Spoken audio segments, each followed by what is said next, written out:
Bəli, hamıya salamlar dostlar. Yeni videomuza hoş geldiniz. Borana bugün yeni bir tasma aldım.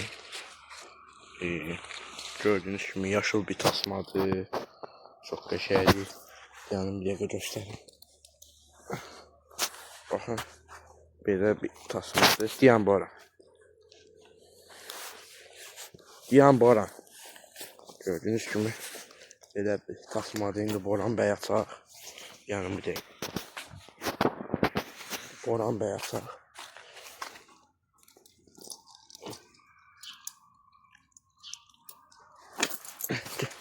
Boran, yavaş Boran. Yavaş, Boran olmaz. Boran. Gördüğünüz gibi dostlar, belə tasmadır. Ay! Neye bakayım?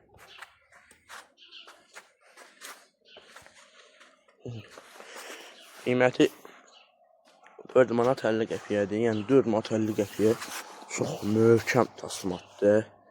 Yəni çox qəşəng bir şeydir. Uzundur, enlidir. Yəni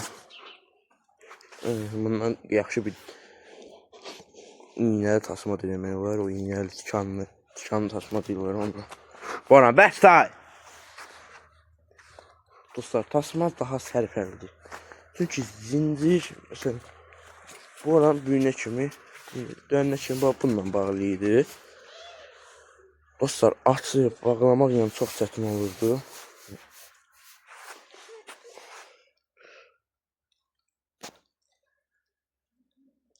Açıb bağlamaq çox çətin olurdu. Onun üçün indi Boran məsələn Boran şeydir. İstədiyim kimi rahat aça bilirəm. Kız çok açıram. Aç yeri. Yeter.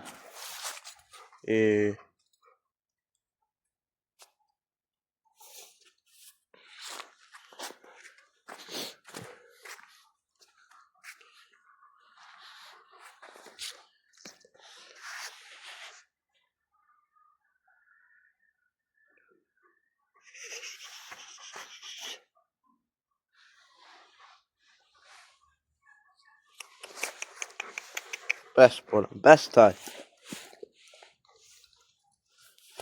Açmışam gəzdə. Bu boyda alam, gəzdə.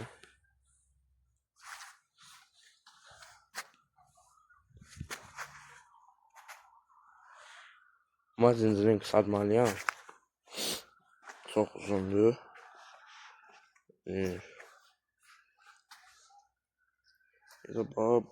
Bununla bunu ayıracağım. O tek qalsın. Boran bəy. İndi yeməyi də verəcəm boru. Yaxşı mı? Bəs tay. Boran, bəs bu.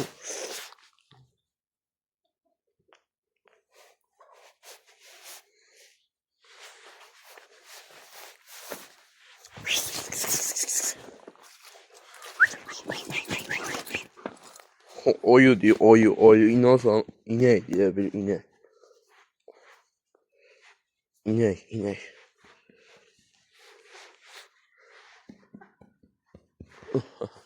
Çok qəşəngdir Boran bəy. Ayt, bəs də tay Boran. Bağlayayım.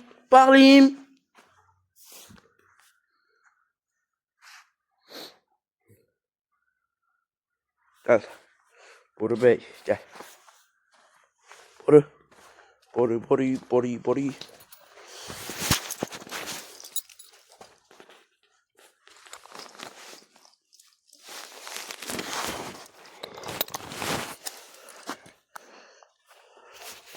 Bir dakika dostlar.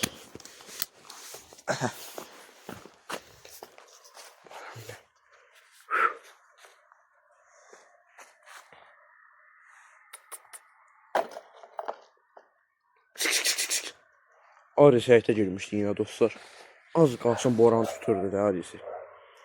Ares dedi, Ares başladı gülməyə o yüzden. Boran, tabi bundan sonra sən rahat atacağım gəzəsən. Yaxşı dostlar, sağ olun, salamat qalın, gələn videolarda görüşəndə.